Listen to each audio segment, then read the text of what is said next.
আসসালামু আলাইকুম। আজ 17 এপ্রিল 2024। শুরু করছি চেঞ্জ টিভি প্রতিদিনের গল্প অনুষ্ঠান। আপনাদের সঙ্গে রয়েছি আমি জহিরুল ইসলাম টুটুল। প্রিয় দর্শক, শুরুতেই জানাচ্ছি শিরোনাম। ট্রান্সজেন্ডারের নাটকে স্পন্সর করে বিপাকে ওয়ালটন। হঠাৎ জর্ডানের ইউটার্ন, পক্ষ নিল ইরানের।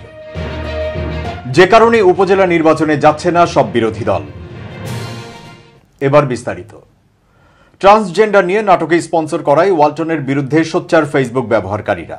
তারা অবিলম্বে ওয়ালটনের সংশ্লিষ্ট কর্মকর্তা এবং রূপান্তর শিরোনামের নাটকটির লেখক নিহার আহমেদ এবং মূল অভিনেতা জোভানকে গ্রেফতারের দাবি করেছে। দাবি মানা না হলে ফেসবুক ব্যবহারকারীরা ওয়ালটনের পণ্য বয়কটের ডাক দেবে বলেও জানিয়েছে। এরকম পরিস্থিতিতে বিষয়বস্তু অবহিত না করে ওয়ালটনের আদর্শ ও নীতিমালার পরিপন্থীভাবে রূপান্তর শিরোনামের একটি নাটক প্রচার করায় বিজ্ঞাপনী প্রতিষ্ঠান লোকাল বাস এন্টারটেইনমেন্টকে আইনি নোটিশ পাঠিয়েছে ওয়ালটন। পাশাপাশি প্রতিষ্ঠানটির সাথে সব ধরনের বিজ্ঞাপনী চুক্তিও বাতিল করেছে ওয়ালটন। একই সাথে বিষয়টির জন্য ওয়ালটন গ্রুপ সম্মানিত ক্রেতা ও শুভাকাঙ্ক্ষীদের কাছে আন্তরিকভাবে দুঃখ প্রকাশ করেছে। বিজ্ঞাপনী প্রতিষ্ঠান লোকাল বাস এন্টারটেইনমেন্টের স্বত্বাধিকারী মোহন আহমেদকে ওই আইনি নোটিশ পাঠানো হয়। ওয়ালটনের পক্ষে বাংলাদেশ সুপ্রিম কোর্টের অ্যাডভোকেট মোহাম্মদ রাইসুল ইসলাম রিয়াদ স্বাক্ষরিত আইনি নোটিশে বলা হয়েছে, আপনি লোকাল বাস এন্টারটেইনমেন্ট বিজ্ঞাপনী প্রতিষ্ঠানের স্বত্বাধিকারী। আপনার প্রস্তাবের পরিপ্রেক্ষিতে আপনার নির্মিত 6টি নাটকে ওয়ালটন ফ্রিজ ব্র্যান্ডিং করতে সম্মত হয়। শর্ত থাকে যে এই নাটকসমূহে দেশের আইন, নীতি, নৈতিকতা বা ধর্মীয় অনুভূতিতে আঘাত হয় এরকম কোনো বিষয় অন্তর্ভুক্ত হবে না। কিন্তু অত্যন্ত দুঃখজনক যে এই নাটকসমূহের মধ্যে রূপান্তর নাটকটিতে এমন কিছু বিষয় অন্তর্ভুক্ত করা হয়েছে যাতে বিতর্ক সৃষ্টি হয়েছে ও মানুষের অনুভূতিতে আঘাত লেগেছে। নোটিশে আরও বলা হয়েছে, ওয়ালটন কর্তৃপক্ষকে নাটকটির বিষয়বস্তু সম্পর্কে পূর্বে অবহিত না করে রূপান্তর নাটক প্রচার করায় আপনার সাথে চুক্তি বাতিল করা হলো এবং সেই সাথে কেন আপনার বিরুদ্ধে ওয়ালটনের আদর্শ নীতিমালার পরিপন্থীভাবে নাটক প্রচারের জন্য আইনগত ব্যবস্থা গ্রহণ করা হবে না তা নোটিশ প্রাপ্তির 7 দিনের মধ্যে জানানোর জন্য বলা হলো। এর আগে ফেসবুক, ইউটিউব সহ বিভিন্ন সামাজিক মাধ্যম থেকে রূপান্তর নাটকটি প্রত্যাহারের জন্য বিজ্ঞাপনী সংস্থাকে নির্দেশ দেয় ওয়ালটন।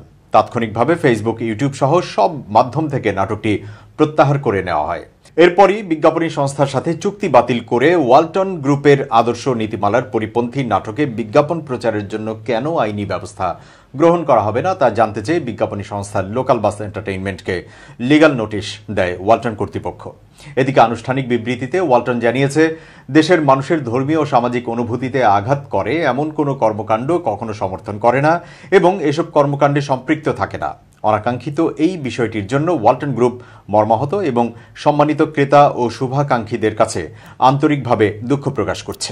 এ ধরনের ঘটনার যাতে পুনরাবৃত্তি না ঘটে সেজন্য তদন্ত সাপেক্ষে প্রয়োজনীয় ব্যবস্থা গ্রহণ করা হচ্ছে বলে বিবৃতিতে জানিয়েছে ওয়ালটন। এবার ইরান ইসরায়েল উত্তেজনা প্রসঙ্গ। হঠাৎ ইউটার্ন নিল জর্ডান। ইরানের ইসরায়েলে হামলার সময় মুসলিম সংখ্যাগরিষ্ঠ এই দেশটি ইসরায়েলের পক্ষ নেয়। এবার 180 ডিগ্রি ইউটার্ন করে তোপের মুখে বলল ভিন্ন কথা। ইরানের সঙ্গে উত্তেজনার জন্য এবার ইসরায়েলকে দায়ী করল জর্ডান। ইরানের হামলার 1 সপ্তাহ না পেরোতেই নেতানিয়াহুর কড়া সমালোচনা করে এ অভিযোগ তোলা হয়। ইরানের ছোড়া বেশ কিছু ড্রোন ইসরায়েলে পৌঁছার আগেই ভূপাতিত করে মুসলিম বিশ্বে বেশ সমালোচিত জর্ডান। এই পরিস্থিতির মধ্যে অনেকটা অপ্রত্যাশিতভাবে দেশটির পক্ষ থেকে বক্তব্য এলো। মিডল ইস্ট মনিটর রয়টার্সের বরাতে এই সংবাদ প্রকাশ করে। জর্ডানের পররাষ্ট্রমন্ত্রী আইমান সাফাদি মঙ্গলবার বার্লিনে জার্মান পররাষ্ট্রমন্ত্রীর সঙ্গে এক সংবাদ সম্মেলনে ইসরায়েলের প্রধানমন্ত্রী বেনিয়ামিন নেতানিয়াহুর সমালোচনা করেন। আইমান বলেন, বিশ্বের উচিত নেতানিয়াহুকে থামানো। বর্তমান উত্তেজনা বাড়ানোর পেছনে তিনিই দায়ী। জর্ডানের এই নেতা আরও বলেন, সিরিয়ায় ইরানের কনসুলেটে হামলায় কর্মকর্তা নিহতের প্রতিশোধ নিয়েছে দেশটি। ইরান বলেছে তারা আর কোনো সংঘাতে যেতে চায় না, নতুন করে উত্তেজনাও বাড়াতে চায় না। কিন্তু নেতানিয়াহু এটিকে টেনে নিয়ে যাচ্ছেন, কারণ তিনি গাজা যুদ্ধ থেকে বিশ্বের মনোযোগ সরাতে চাইছেন।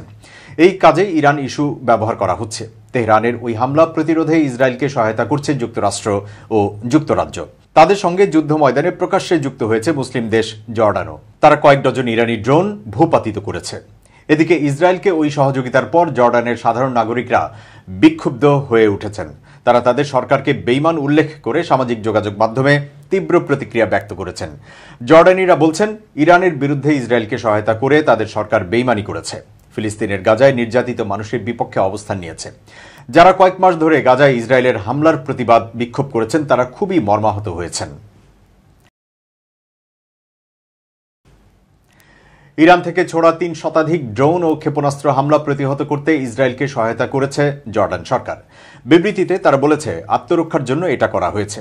এগুলো জনগণ ও জনবহুল এলাকার জন্য হুমকি ছিল, কিন্তু দেশবাসী তাতে সন্তুষ্ট নয়। সরকারের এমন ভূমিকার প্রতিবাদে বিক্ষোভ করেছেন দেশবাসী। কয়েক সপ্তাহ ধরে ইসরায়েলের বিরুদ্ধে প্রতিবাদ করছেন তারা। হুসাইন নামে দেশটির একজন রাজনৈতিক কর্মী বলেন, জর্ডান যেভাবে ইসরায়েলকে রক্ষা করেছে তাতে আমি খুবই বিরক্ত। ঝুঁকি থাকায় তিনি পুরো নাম প্রকাশ করতে চাননি। হুসাইন বলেন, এখানকার অনেকেই এটা মেনে নিচ্ছে না। আমরা ইরানকে সমর্থন করি না এবং গাজায় এখন যা ঘটছে তার পেছনে ইরানের বড় ভূমিকা আছে বলে মনে করি। কিন্তু গাজায় ইসরায়েলের কার্যক্রমে বাধা সৃষ্টি করে এমন যে কোনো পদক্ষেপের সঙ্গে আমরা আছি। মারিয়াম নামে আম্মানের এক বিশ্ববিদ্যালয়ের শিক্ষার্থী বলেন, জর্ডানে ইরানের জনপ্রিয়তা নেই, কিন্তু আমি ইরানের নিক্ষেপ করা ক্ষেপণাস্ত্র, জর্ডানের বাধা দেয়া ও অনিচ্ছাকৃতভাবে এই যুদ্ধে জড়িয়ে পড়া প্রত্যাখ্যান করি। জর্ডানের রানী সহ প্রতি ৫ জনের একজন ফিলিস্তিনি বংশোদ্ভূত। আম্মানের সামরিক বিশ্লেষক মাহমুদ রিদাসাদ বলেন, সপ্তাহান্তে যে ঘটনা ঘটেছে তাকে কখনো ইসরায়েলকে রক্ষার জন্য করা হয়েছে তেমনটা বলা যাবে না, বরং জর্ডানের সার্বভৌমত্ব এবং আকাশসীমা রক্ষার জন্য করা হয়েছে। কারণ ড্রোন বা মিসাইল কোথায় পড়বে তা জানা যায় না। এদিকে জর্ডান সহায়তা করেছে বলে ইসরায়েলের গণমাধ্যমে খুশির খবর প্রকাশ সম্পর্কে রিদাসাদ বলেন, এটা ইসরায়েলের প্রোপাগান্ডা ছাড়া কিছুই নয়। ব্রাসেলস ভিত্তিক থিঙ্ক ট্যাঙ্ক ইন্টারন্যাশনাল ক্রাইসিস গ্রুপের ফিলিস্তিন বিষয়ক বিশ্লেষক তাহানি মুস্তফা জানান, সপ্তাহান্তের ঘটনা নিয়ে জর্ডানের নাগরিকরা বিভক্ত। কারণ যুক্তরাষ্ট্র ও ইসরায়েলের সঙ্গে জর্ডানের অর্থনৈতিক, কূটনৈতিক ও নিরাপত্তা সম্পর্ক নিয়ে মানুষ বিস্তারিত জানে না। কারণ এসব বিষয় নিয়ে এখানে বেশি লেখা হয় না। 2021 সালে যুক্তরাষ্ট্র ও জর্ডানের মধ্যে একটি প্রতিরক্ষা সহযোগিতা চুক্তি সই হয়েছিল, কিন্তু এক্ষেত্রে জর্ডানের সংসদের অনুমোদন নেওয়া হয়নি বলে সমালোচনা হয়েছে। এই চুক্তির আওতায় মার্কিন সামরিক বাহিনীর সদস্য, পরিবহন ও বিমান বাধা ছাড়াই জর্ডানে ঢুকতে ও ঘুরে বেড়াতে পারবে। এবার দেশের খবর।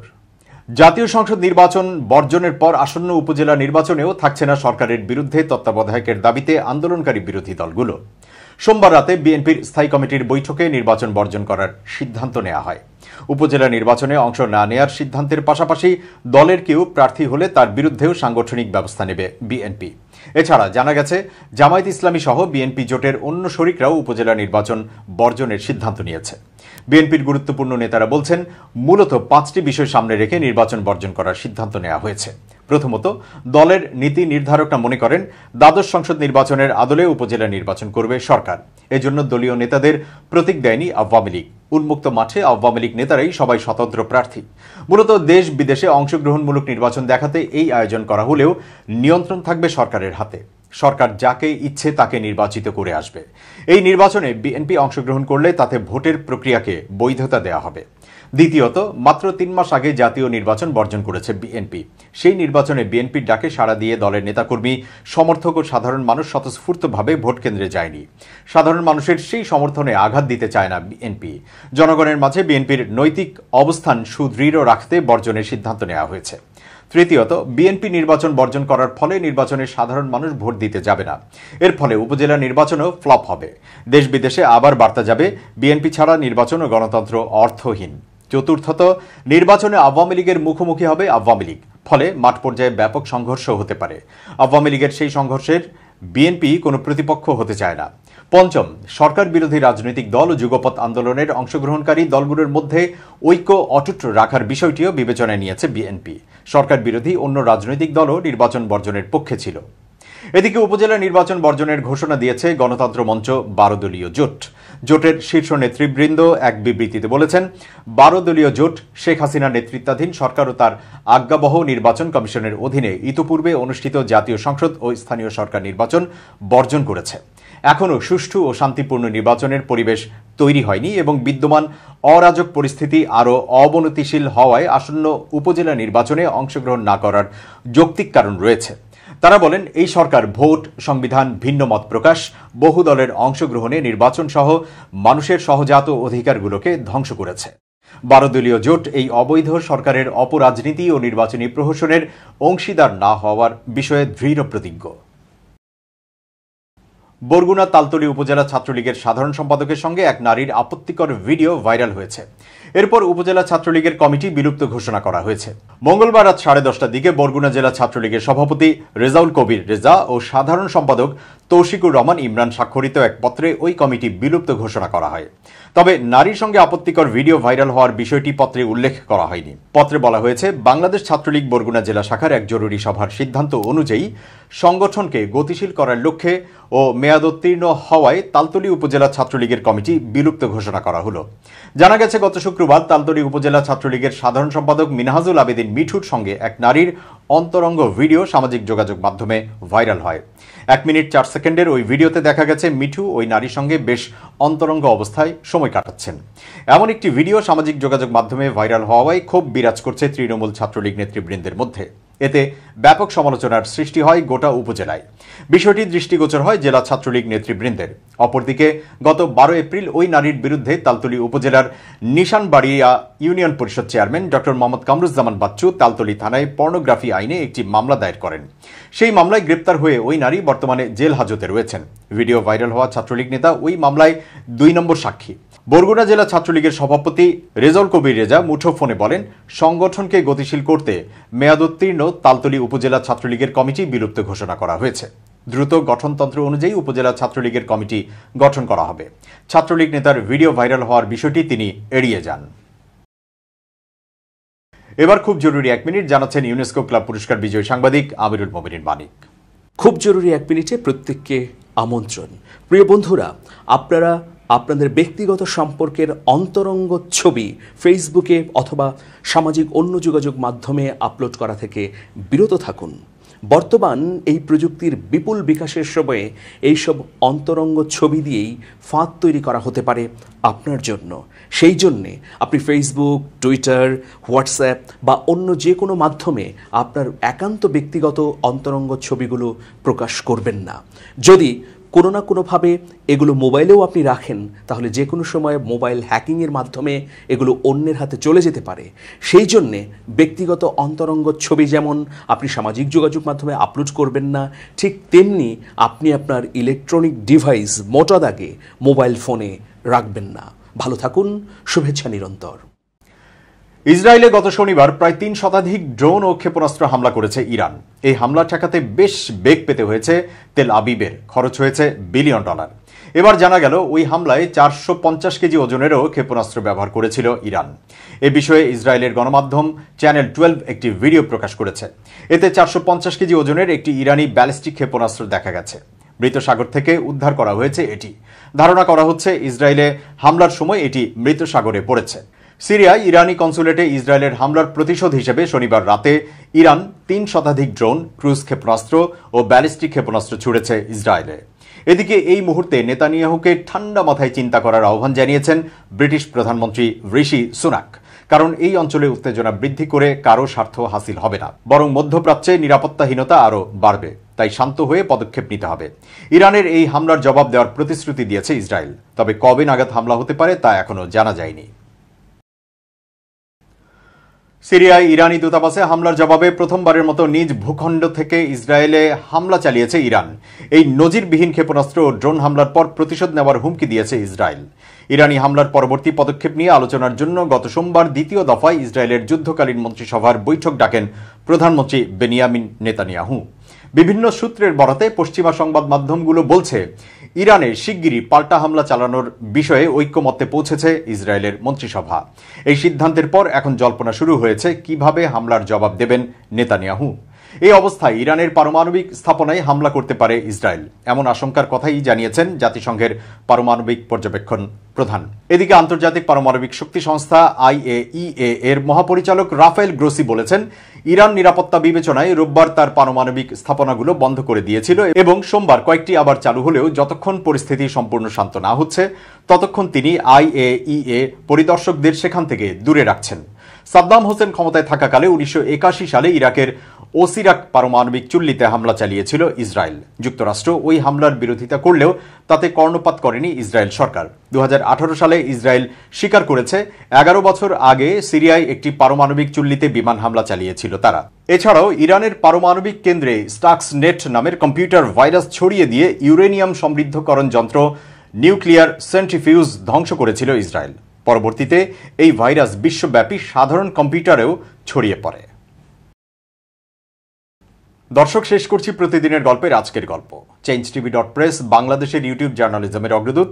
ভিজিট করুন এর ওয়েবসাইট www.changetv.press, ইউটিউব youtube.com/changetvpress এবং সাবস্ক্রাইব করুন চ্যানেলটি। নিয়মিত লাইক, কমেন্ট ও শেয়ার করে আপডেট রাখুন নিজেকে। ভালো থাকুন, নিরাপদে থাকুন। শুভেচ্ছা নিরন্তর। স্মার্ট বাংলাদেশ গড়ার লক্ষ্যে স্মার্ট পদ্ধতিতে নির্বাচনের প্রচার না করে আপনি পিছিয়ে পড়ছেন না তো? আপনি যদি একজন জনপ্রতিনিধি হয়ে থাকেন, তবে আপনার উন্নয়ন কার্যক্রম সোশ্যাল মিডিয়ায় প্রচার করে আপনি পৌঁছে যাবেন আপনার এলাকাবাসীর একদম কাছে। আপনার উন্নয়নের সকল কার্যক্রমের ডকুমেন্টারি, ভিডিও, রিলস, গ্রাফিক্স তৈরির মাধ্যমে আপনার গ্রহণযোগ্যতা বাড়াতে ওয়েব কিংডম সহায়ক ভূমিকা পালন করবে। ইতিমধ্যে ওয়েব কিংডম জনপ্রিয় ও প্রভাবশালী জনপ্রতিনিধিদের উন্নয়ন কার্যক্রমে ভূমিকা রেখেছে। এখনই সঠিক সময় আগামী জাতীয় সংসদ নির্বাচনকে সামনে রেখে আপনার সকল অনলাইন প্রচারণার দায়িত্বের জন্য স্মার্ট কাউকে বেছে নেয়ার। আমাদের সাথে যোগাযোগ করবার মোবাইল নাম্বার 01711158496 এবং 01913089045।